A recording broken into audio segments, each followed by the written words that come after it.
There's few games with the level of freedom that Dishonored 2 has. Whether you want to play lethal, non-lethal, stealthy, or not stealthy, Dishonored gives you that choice. You can be the badass assassin that takes down foes from the shadows, or you can just go all out, Rambo style. If you enjoyed the first game, you will definitely enjoy the sequel. It's everything good about the original game turned up. Set 15 years after the original game, Emily has now become Empress. However, things quickly turn for the worse as a coup orchestrated by Delilah and a Duke forces you into the shadows. It's more or less the same story as the original game, having you striking from the shadows to reclaim your throne. The game takes place mostly in Karnaca, a tropical city that feels very much like a Caribbean port. It's very different from Dunwall's dark, gritty, industrial look. The story, I can say, is easily the worst part about Dishonored 2. Karnaca is great, but the characters themselves, especially the villains, really fall short. Delilah in particular comes across as very boring.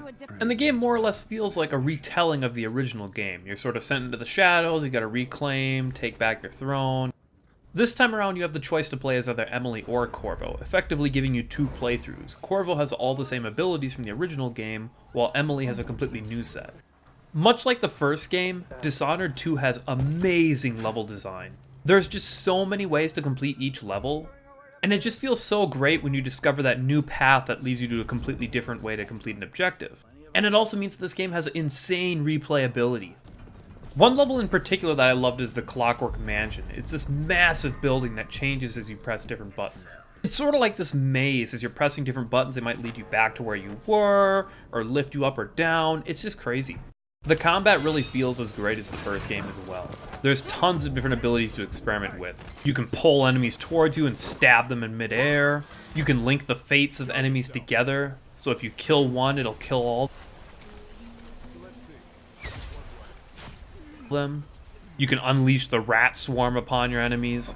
And of course, abilities are just part of the combat. There's also the sword play, or you can use guns. There's all sorts of different blocks and parrying that you can do. There's really few games that can match the rewarding feeling that Dishonored 2 has. The AI has definitely improved over the original game. They act fairly intelligently by noticing missing soldiers or open doors and stuff like that. There's also some cool new enemy types like the Clockwork Soldier that require you to use different abilities or powers or special tactics to deal with. Graphically, Dishonored 2 looks fantastic. Everything from the powers, abilities, and enemies all look great. The world is just beautiful. Overall, Dishonored 2 gets a solid 8 out of 10. It's a great game that I can highly recommend to anyone. You can play stealthy if you want, if you enjoy those kind of games. You can play Rambo style and just go and kill everybody. You can do whatever you want, and the combat and abilities are so dang rewarding. The only thing that really holds Dishonored 2 back is the story. The story just really feels like a rehash of the original game. The villains aren't particularly interesting, some of the characters have bad dialogue, but none of that should hold you back from playing this game because it is so dang good. Now, we face a new crisis. A monster the papers are calling the Crown Killer has been picked